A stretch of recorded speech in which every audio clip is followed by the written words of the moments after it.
কুতুবউদ্দিন আইবক শিকারে গিয়েছিলেন।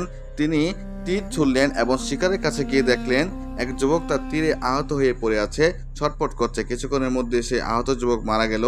খোঁজ নিয়ে জানা গেল সে পাশের এক গ্রামের এক বৃদ্ধা মায়ের একমাত্র ভরসা ছিল। সে জঙ্গল থেকে কাঠ কুড়িয়ে বিক্রি করত, আর যা পেত তা দিয়েই নিজের ও মায়ের পেট চালাতো। কুতুবউদ্দিন আইবক সেই বৃদ্ধা মায়ের কাছে গেলেন এবং জানালেন যে তার তীরের আঘাতেই ভুলবশত তার ছেলের মৃত্যু হয়েছে। মা কাঁদতে কাঁদতে অজ্ঞান হয়ে গেল। কুতুবউদ্দিন নিজেকে কাজীর হাতে তুলে দিলেন এবং নিজের অপরাধ স্বীকার করে নিজের বিরুদ্ধেই মামলা চালালেন, অনুমতি দিলেন। কাজী মামলা শুরু করলেন।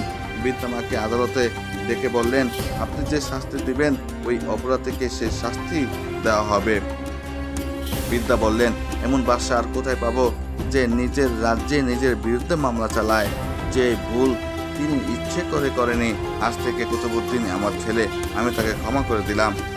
কাজী কুতুবউদ্দিন আইবককে খালাস দিলেন এবং বললেন, যদি আপনি আদালতে একটু বাদশাহী দেখাতেন তবে আমি আপনাকে এই বিদ্যার হাতে ছাড়তাম না, বরং নিজেই কঠিন শাস্তি দিতাম। তখন কুতুবউদ্দিন নিজের কোমর থেকে খঞ্জর বের করে কাজীকে দেখিয়ে বললেন, যদি আপনি আমার সাথে অপরাধীর মতো ব্যবহার না করতেন আর আপনার বাদশাহের খেয়াল করতেন তবে আমি আপনাকে এই খঞ্জর দিয়ে শেষ করে দিতাম।